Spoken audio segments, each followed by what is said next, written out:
ಒಂದು ನಿನ್ನೆ ಆಡಿಯೋ ಕೂಡ ರಿಲೀಸ್ ಮಾಡಿರುವಂಥದ್ದು ಸರ್. ಡಿ.ಕೆ. ಶಿವಕುಮಾರ್ ಅವರೇ ಅಲ್ಲ ಸ್ವಾಮಿ, 14 ಸುತ್ತಾಗ ಅದು ಸುತ್ತಾಗೈತೆ. ಅದು ನಂತರ ನೇರವಾಗಿದೆ ಅಲ್ಲ, ನಂದು ನನ್ನ ಕಡೆ ನೇರವಾಗಿದೆ. ಯಾವ ಬೇಕಾ ಕೊಡ್ತೀನಿ. ಇದು ಈ ಕೇಸು ಸುತ್ತಾಕಿದೆ, ಹಂಗೆ ಹಿಂಗೆ ಅಲ್ಲಿ ಮಾಡಿದ್ರೆ ನಾನು ನೇರವಾಗಿ ಡಿ.ಕೆ. ಮಾತಾಡ್ದೆ ಕೊಡ್ತೀನಲ್ಲ. ನನ್ನ ಬಗ್ಗೆ ಷಡ್ಯಂತ್ರ ಮಾಡಿದ್ದೆ, ನನ್ನ ಕಡೆ ಇದೆ. ಯಾವಾಗ ಅರೆ ಸುಮ್ಮ ಮೀಡಿಯಮ್ ಎಲ್ಲ CBI ಕೋರ್ಟ್ ಕೊಡ್ತೀವಿ. ಇಲ್ಲಿ ನೋಡಿ SIT ಬಗ್ಗೆ, ಅವಾಗ SIT ಬಗ್ಗೆ ವಿಶ್ವಾಸ, ಇವಾಗ SIT ಬಗ್ಗೆ ವಿಶ್ವಾಸ ಇಲ್ಲ. CBI ಕೊಟ್ಟು ಸಹಿತ ಹಾಲಿ ಸುಪ್ರೀಂ ನ್ಯಾಯಾಧೀಶ ಅದಕ್ಕೆ ಮಾನಿಟರ್ ಮಾಡಬೇಕು. CBI ಇರಲಿ, ಯಾವುದಕ್ಕೆ ಇದ್ರೆ ನೋಡಿರಿ, ಈ ಮಹಾನಾಯಕ ಭಾಳಷ್ಟು ಹಣದಲ್ಲಿ ಪ್ರಭಾವ ಅದಾನೆ. ಹಣ ಕೊಟ್ಟೆಲ್ಲ ಖರೀದಿ ಮಾಡ್ತಾನೆ, ಸೊಕ್ಕದ ಅವಾಗ. ಅದಕ್ಕೆ ಮಾಡೋ ದೇಶ ಕಾನೂನು ಉಳಿಬೇಕಾದ್ರೆ ಈ ಕೇಸಲ್ಲಿ ಫಿಕ್ಸ್ ಆಗಬೇಕು.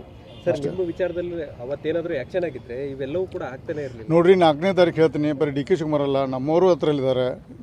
ಆಮೇಲೆ 4ನೇ ತಾರೀಕು ನಂತರ ಅದು ಬಹಿರಂಗ ಪಡಿಸ್ತೀನಿ. ಈಗ ಯಾಕೆ ಸತತ 4 ವರ್ಷದಿಂದ ಭಾಳ ಕ್ವಶನ್ ಆಗಿದೆ.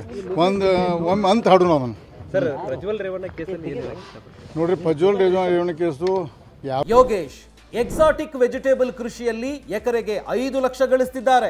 ನೀವು ಕೂಡ ಅವರಿಂದ ಕಲಿಬೇಕಾ? ಅವ್ರ ಜೊತೆ ವಿಡಿಯೋ ಕಾಲ್ನಲ್ಲಿ ಮಾತಾಡಬೇಕಾ? ಈಗಲೇ ಫ್ರೀಡಮ್ ಆ್ಯಪ್ ಡೌನ್ಲೋಡ್ ಮಾಡಿ. ಅವರು ಅದಕ್ಕೆ ಹೆಮ್ಮೆ ಪಡುವಂಥ ವಿಷಯ ಅಲ್ಲ, ತಲೆ ತಗ್ಗಿಸುವಂಥ ವಿಷಯ. ಅದು ಭಾಳ ಕೆಟ್ಟ ಪ್ರಮಾಣ ಆಗಿದೆ, ಅದನ್ನು ಅದಾಗಬಾರ್ದು. ಮತ್ತು ನೋಡಿರಿ, ಅವ್ರಿಗೆ ಪ್ರಜ್ವಲ್ ರೇವಣ್ಣ ಅವ್ರಿಗೆ ನಾವು ಹೆಚ್ಚಿಗೆ ಕಾನೂನಿಗೆ SIT ಕೋರ್ಟ್ ಮೂಲಕ ಕಾನೂನು ರೀತಿ ಹೋರಾಟ ಮಾಡಲಿ. ಕಾನೂನನ್ನು ಹೊರಗೆ ಬರಲಿಲ್ಲ. ಕಾನೂನು ಒಂದು ಉತ್ತರ, ಅದಕ್ಕೆ ಬೇರೆ ಉತ್ತರ ಇಲ್ಲ. Thank you sir. ಒಂದು ನಿನ್ನೆ ಆಡಿಯೋ ಕೂಡ ರಿಲೀಸ್ ಮಾಡಿರುವಂಥದ್ದು ಸರ್. ಡಿ.ಕೆ. ಶಿವಕುಮಾರ್ ಅವರೇ ಅಲ್ಲ ಸ್ವಾಮಿ, 14 ಸುತ್ತಾಗ ಅದು ಸುತ್ತಾಗೈತೆ. ಅದು ನಂತರ ನೇರವಾಗಿದೆ ಅಲ್ಲ, ನಂದು ನನ್ನ ಕಡೆ ನೇರವಾಗಿದೆ. ಯಾವ ಬೇಕಾ ಕೊಡ್ತೀನಿ. ಇದು ಈ ಕೇಸು ಸುತ್ತಾಕಿದೆ, ಹಂಗೆ ಹಿಂಗೆ ಅಲ್ಲಿ ಮಾಡಿದ್ರೆ ನಾನು ನೇರವಾಗಿ ಡಿ.ಕೆ. ಮಾತಾಡ್ದೆ ಕೊಡ್ತೀನಲ್ಲ.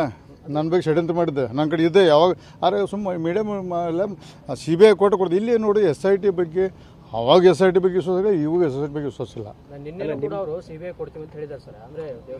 CBI ಕೊಟ್ಟು ಸಹಿತ ಹಾಲಿ ಸುಪ್ರೀಂ ನ್ಯಾಯಾಧೀಶ ಅದಕ್ಕೆ ಮಾನಿಟರ್ ಮಾಡಬೇಕು. CBI ಇರಲಿ, ಯಾವುದಕ್ಕೆ ಇದ್ರೆ ನೋಡಿರಿ, ಈ ಮಹಾನಾಯಕ ಭಾಳಷ್ಟು ಹಣದಲ್ಲಿ ಪ್ರಭಾವ ಅದಾನೆ. ಹಣ ಕೊಟ್ಟೆಲ್ಲ ಖರೀದಿ ಮಾಡ್ತಾನೆ, ಸೊಕ್ಕದ ಅವಾಗ. ಅದಕ್ಕೆ ಮಾಡೋ ದೇಶ ಕಾನೂನು ಉಳಿಬೇಕಾದ್ರೆ ಈ ಕೇಸಲ್ಲಿ ಫಿಕ್ಸ್ ಆಗಬೇಕು.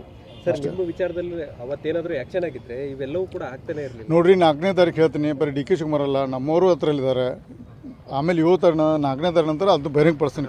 ಈಗ ಯಾಕೆ ಸತತ 4 ವರ್ಷದಿಂದ ಭಾಳ ಕ್ವಶನ್ ಆಗಿದೆ.